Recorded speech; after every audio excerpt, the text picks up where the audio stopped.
내가 딸이라고 믿고 키운 애가 사실 남의 자식이고 내가 죽게 만든 아이가 내 친딸이었다면 그 사실 들었을 때 숨은 제대로 쉬어질까요? 이 한 문장이 백설이, 아니 지금의 정루시아와 민경채, 김선재 세 사람의 가슴을 동시에 조여오고 있었는데요. 그 중에서도 가장 먼저 달라진 사람은 김선재였습니다. 김선재는 마치 전날까지의 인생을 통째로 갈아엎은 사람처럼 행동하고 있었어요. 늘 날카롭고 냉정하던 얼굴에 이상할 정도로 여유가 돌았고 입가에는 자꾸만 웃음이 맺혔습니다. 사무실에서도 직원들 앞에서 농담까지 던졌고 예전 같으면 눈도 안 마주치던 이들에게 커피를 사주면서 이런 말을 했다고 하죠. 사람 일이 정말 모르는 거야. 인생, 뒤집히는 건 한순간이더라. 아무도 그 말의 진짜 의미를 모른 채 웃어넘겼지만 김선재는 알고 있었습니다. 세리가 백설이의 딸이고 동시에 자신의 핏줄이라는 사실. 그 말은 곧 세리가 민강 유통의 후계자가 될 수 있다는 뜻이었습니다. 그리고 후계자가 자기 딸이라면 민강은 결국 자기 손으로 들어오게 된다는 계산이었죠. 그가 먼저 움직인 곳은 레스토랑이었습니다. 그날 저녁 김선재는 세리와 루시아를 고급 레스토랑 가족석으로 불러냈는데요. 예약자 이름은 김선재. 좌석 표기에는 이렇게 적혀 있었습니다. 김선재 패밀리. 식당 직원조차 고개를 갸웃했지만 김선재는 아무렇지 않게 말했어요. 오늘부터 진짜 가족이 될 사람들이니까요. 제일 좋은 자리로 부탁드립니다. 잠시 후 세리가 먼저 도착했습니다. 세리는 여전히 상황을 잘 이해하지 못한 얼굴이었어요. 잠깐 눈치를 보다가 물었습니다. 오늘 무슨 날이에요? 왜 이렇게 기분이 좋으세요? 김선재는 대답 대신 세리 앞에 와인 잔을 하나 놓아주면서 웃었습니다. 곧 알게 돼. 오늘은 내 인생이 통째로 바뀌는 날이니까. 조금 뒤 루시아가 도착했을 때 식탁 위에는 이미 와인과 스테이크가 가지런히 놓여 있었어요. 김선재는 두 사람을 번갈아 보며 말했죠. 세리야, 루시아 아니, 백설이. 오늘은 그냥 맛있는 거 먹으면서 우리 사이 정리 좀 하려고 불렀어. 루시아는 우리 사이라는 표현에서 이미 불안한 기운을 느꼈습니다. 하지만 아직 아무 말도 하지 못했어요. 그때 김선재가 갑자기 이런 말을 꺼냈기 때문입니다. 세리야, 너한테 20살이 넘도록 아무도 말해주지 않은 진실이 있더라. 세리는 순간 포크를 떨어뜨렸습니다. 무슨 말씀이세요? 루시아의 심장도 덜컥 내려앉았어요. 말릴 새도 없이 김선재는 가방에서 봉투 하나를 꺼내 식탁 위에 탁 내려놓았습니다. 이 안에 내가 누구 딸인지 피 한 방울까지 정확하게 써있지.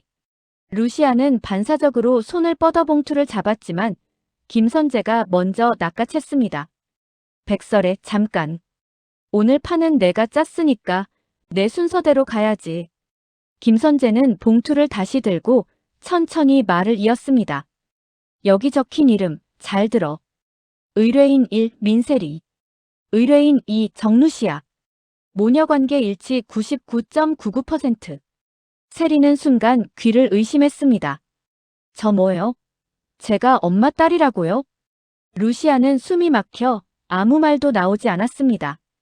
눈앞에서 글씨가 번져 보였고 손이 떨려 봉투를 제대로 잡을 수도 없었죠.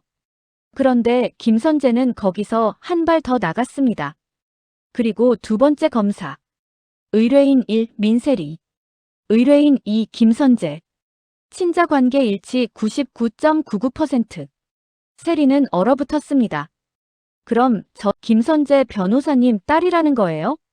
그래, 세리야. 너는 내 딸이고 루시아 딸이야. 김선재는 마치 오래 기다렸다는 듯 자랑스럽게 말해버렸습니다. 세리는 머릿속이 새하얘졌고 루시아는 숨조차 쉬기 힘들었습니다. 루시아는 겨우 목소리를 짜냈어요. 김선재 장난하지 마. 이게 지금 사람 인생 가지고. 장난 아니야. 나도 놀랐어. 근데 더 웃긴 건 뭔지 알아? 김선재는 의미심장한 웃음을 지었습니다. 이 결과를 보기 전에 이 집에서 누가 세리를 키웠는지 누가 세리를 괴롭혔는지 다시 떠올려 보니까요. 그제야 루시아 머릿속에 한 소녀의 얼굴이 겹쳐졌습니다. 옥상에 서 있던 백미소. 마지막까지 웃으려 하던 그 아이의 떨리는 입술. 저 괜찮아요라고 말하며 버텼던 아이. 그 아이가 사실은 민경채의 딸이었다는 기막힌 진실이 루시아를 덮쳐왔어요. 하지만 김선재는 멈추지 않았습니다. 백설이. 공 실장이 왜 그날 아기를 바꿨는지 알고 싶지 않아.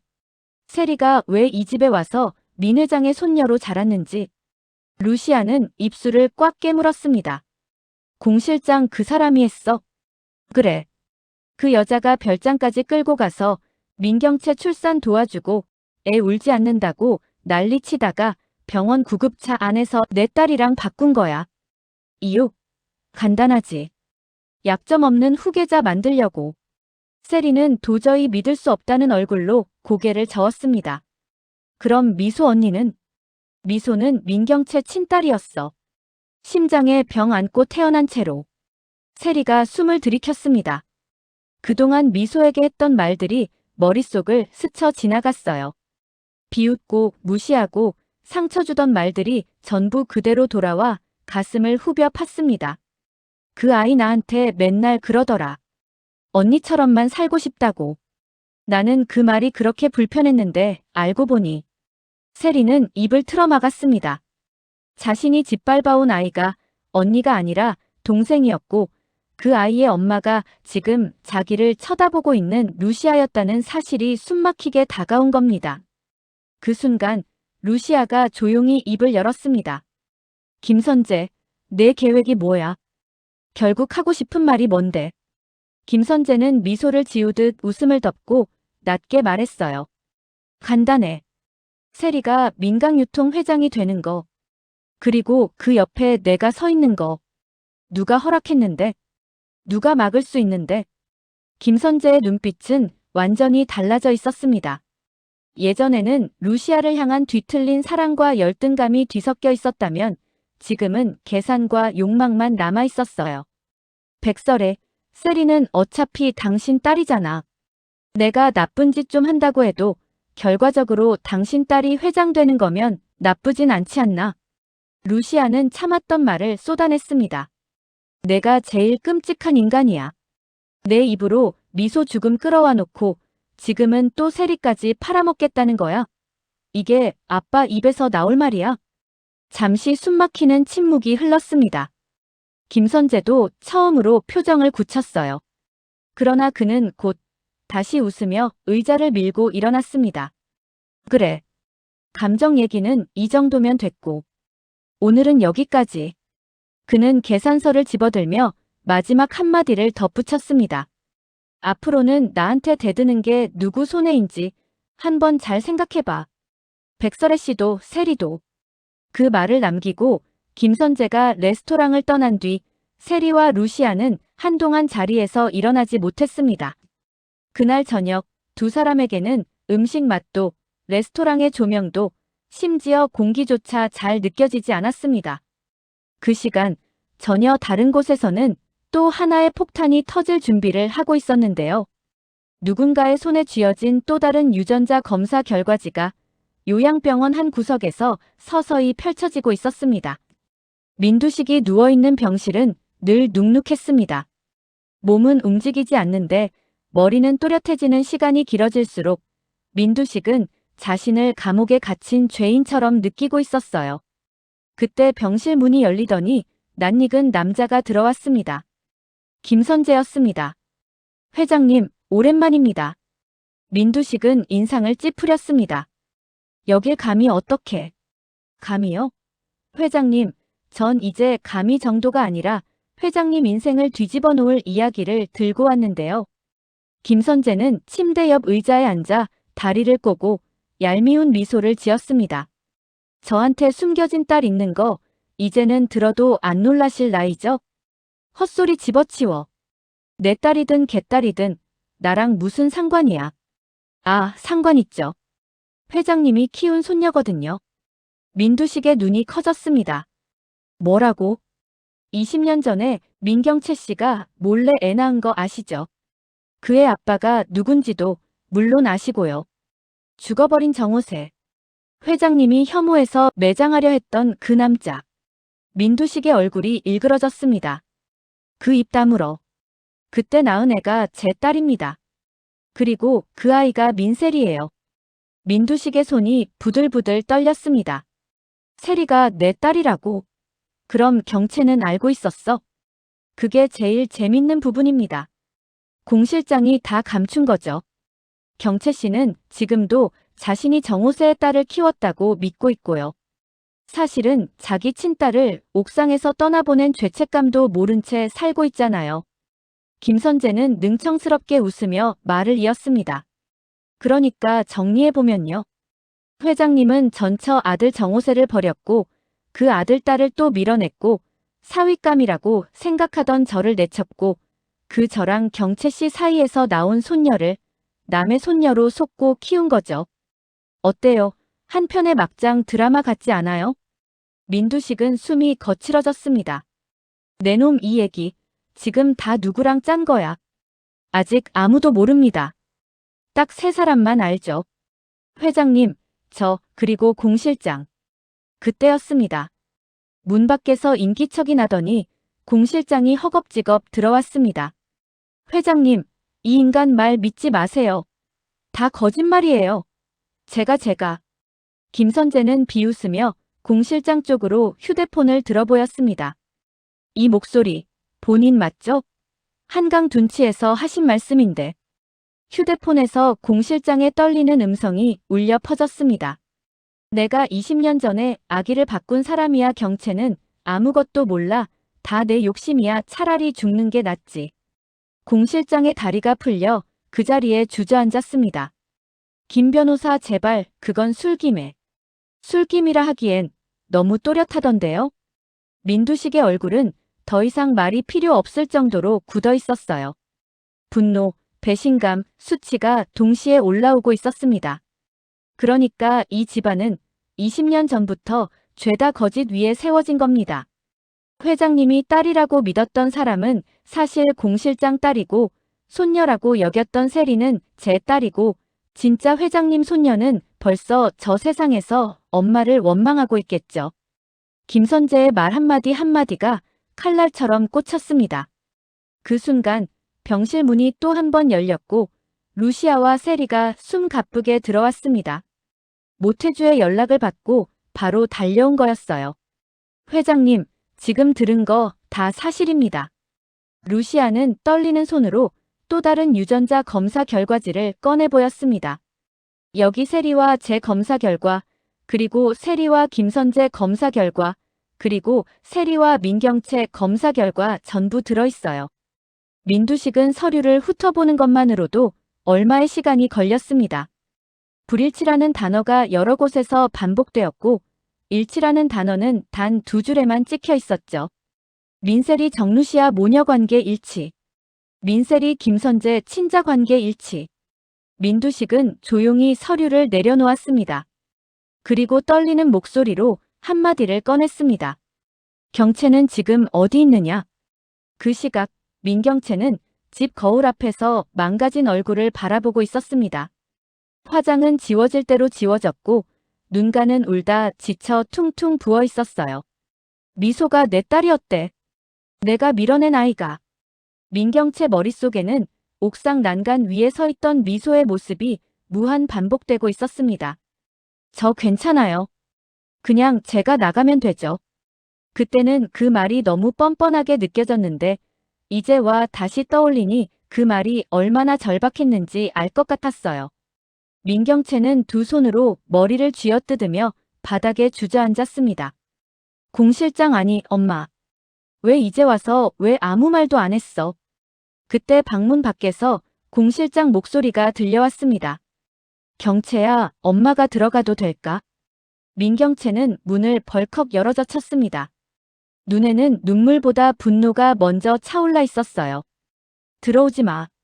당신 때문에 나 인생이 뭐가 됐는지 알아. 다 너 위해서. 내 앞에서 그 말하지 마. 다 나를 위해서였다고.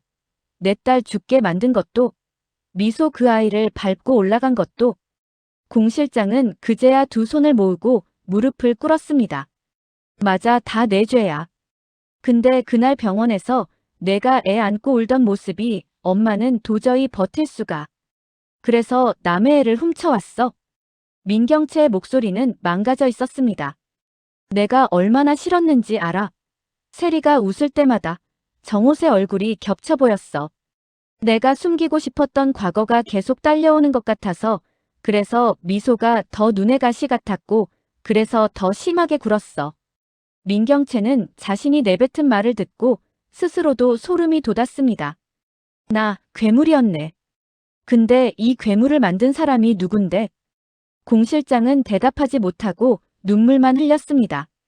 엄마라고 부르게 해놓고 정작 진짜 엄마라는 말은 한 번도 안 하고 난 누구 딸이었는데, 누구 인생을 살고 있었는데. 잠시 침묵이 흐르다 공 실장이 떨리는 목소리로 말했습니다. 너 내 딸이야. 피 한 방울 섞인 엄마 딸.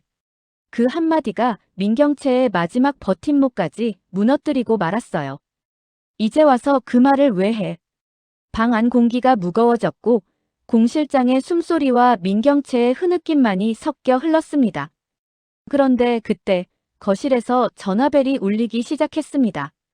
처음에는 누구도 받지 않았지만 계속 울리더니 결국 멈추지 않았어요.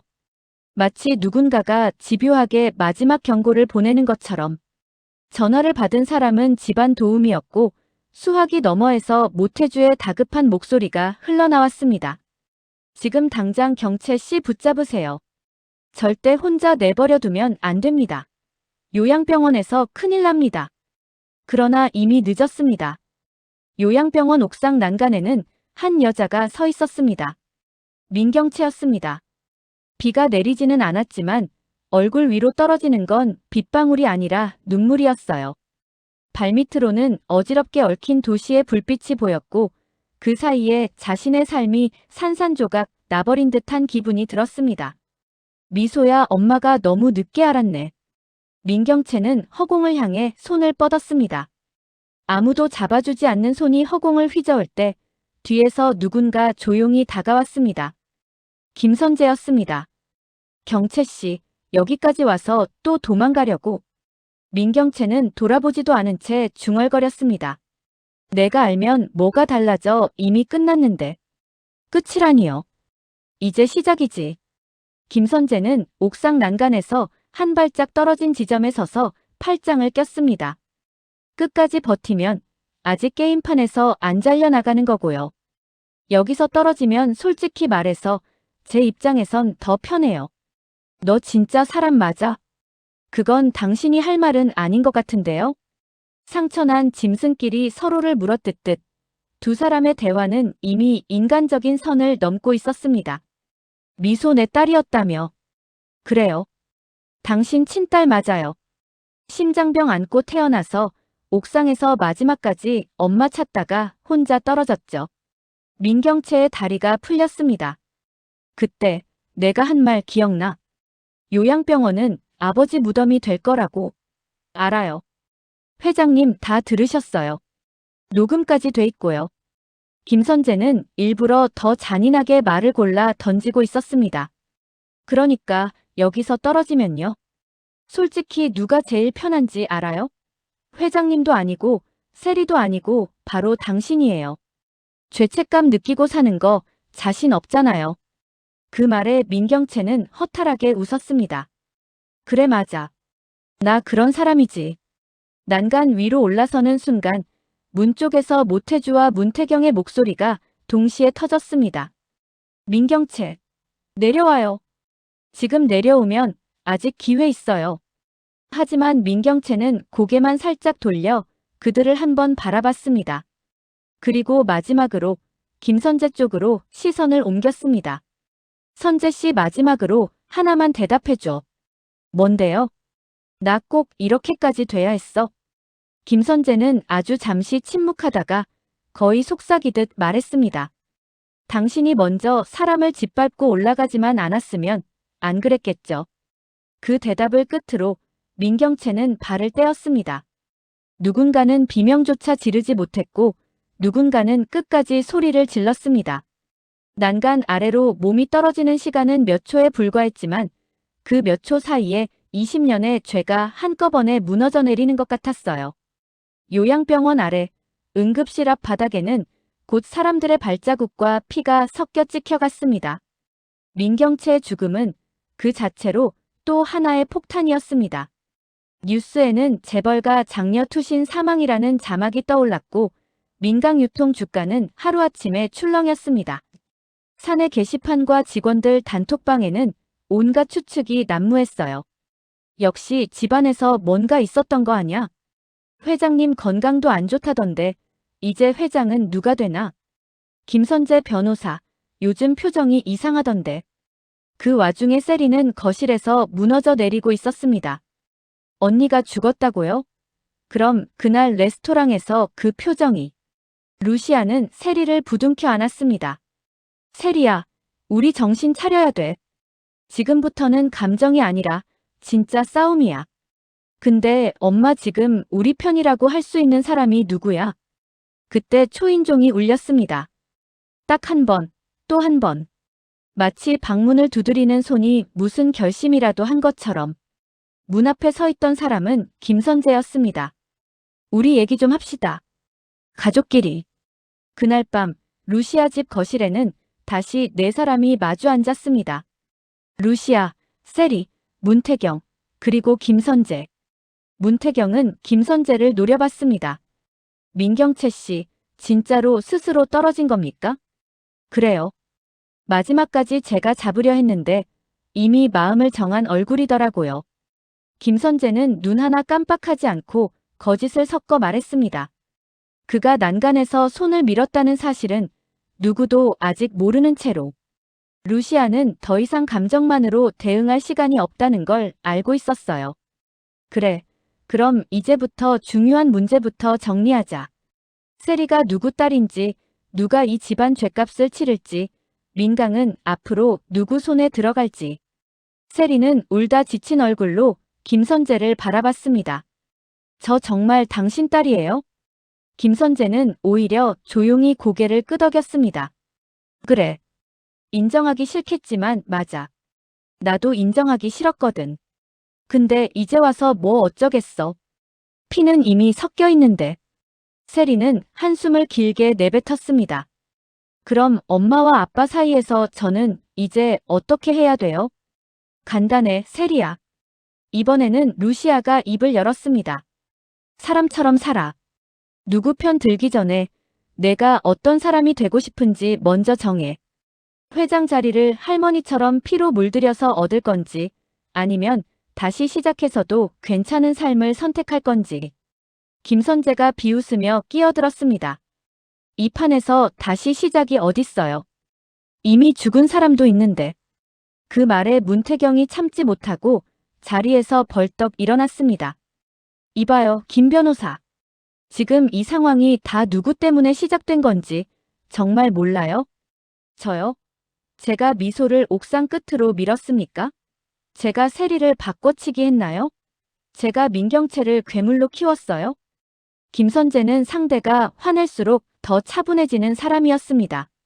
난 그냥 이 지옥 같은 판에서 내 딸 하나는 제대로 살려보겠다고 발버둥 치는 중이에요.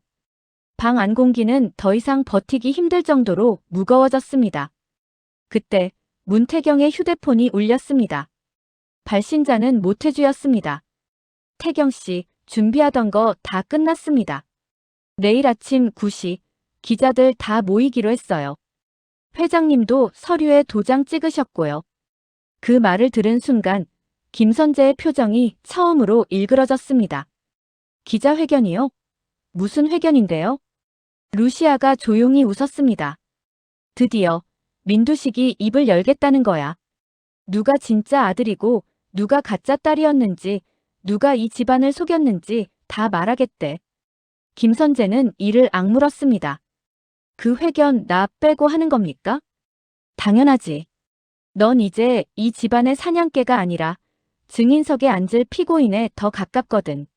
루시아의 말은 단호했지만 그 안에는 단 한치의 망설임도 없었습니다. 그날 밤 방 안에 있던 네 사람은 각자 다른 악몽을 꾸며 잠에 들었고 다음 날 아침, 민강 유통을 집어삼킬 마지막 폭풍이 기다리고 있었는데요.